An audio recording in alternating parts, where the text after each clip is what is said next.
Yeah, I don't think people understand the weight that physicians carry when they speak to you. You know, like it took me, not to compare our situations again, but it's the best that I have with like surgical stuff. Like I went to surgeons for my ankle that said you need to amputate. And I remember my mom nearly fainting. And they talk to you as if they're 100% certain. They've been trained for 30 years, 20 years, whatever, through residency. You don't know what you're talking about. They know what they're talking about. These are the facts, which is why you need to be so careful about who you go to. And I don't think most people realize that like any physician, particularly the ones you were working with or social workers or whatever, like you don't just talk, they're a person. It like at best, they're a person who's been brainwashed into thinking they know everything, which is way more dangerous than like the average person that's at least aware they're not educated on every topic.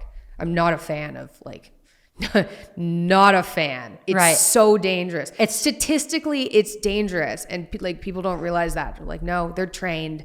Yeah, trained to not be able to think. Like, so bad. Right. It's important to remember that our physicians and our doctors are still just people. They're flawed. Yeah. And really, it doesn't take a degree to understand that it's wrong to chemically castrate and then mutilate a child you'd think that under any circumstances. Like, yeah. These are perfectly healthy children who they're dealing with, who have psychiatric issues and trauma that can be dealt with in a less invasive manner. Yeah. These children do not need these treatments. The efficacy of these treatments is highly disputed. Yeah. And at the end of the day, this is an area of medicine, which I can barely call medicine, that is based entirely on ideology. There is no such thing as a successful transition because you cannot actually become the opposite sex. None of these treatments actually made me into a young man. And I was becoming more and more cognizant of that fact the further that I went into it. At first, going on hormones and seeing the changes happen to my body, my face, and sounding and looking more like a young man, and eventually going to my high school years being treated as a young man was exciting. It was novel. It was just a completely new experience. And now that I was basically starting my social life from square one, and I could rebuild myself in this identity. And I was entering into male social spaces, and I can't even lie. It was kind of a fun experience, just like being one of the guys and getting to be in that dynamic. And there were times when it was pretty validating that, I wasn't half bad looking at the time. I looked like pretty much any other 15-year-old boy, except I probably groomed myself better. So I had a bit of an appeal to like the other girls my age, and a lot of them like actually had crushes on me. Like I would have girls who would like come up to me, or, like flirting with me, and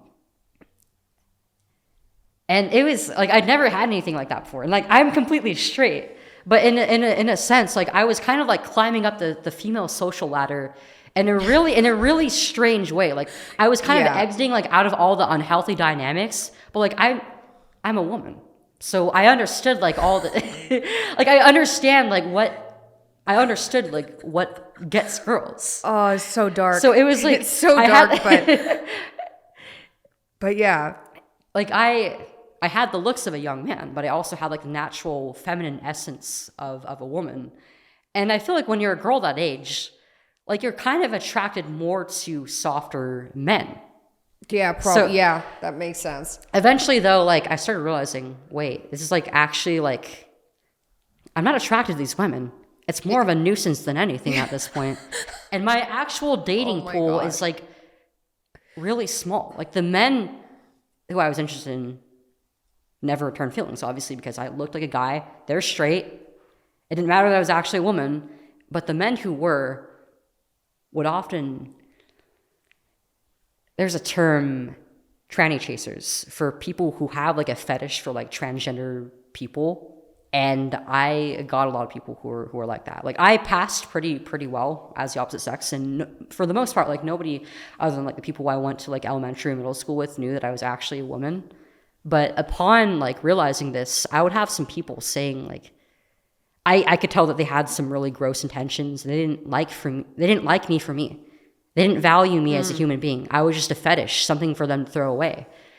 And I attracted like a lot of pedophiles during this time.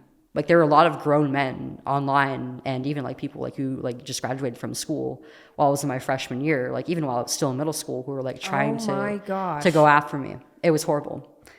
And with the influence of the testosterone, unfortunately, I did fall into some pretty unfortunate circumstances.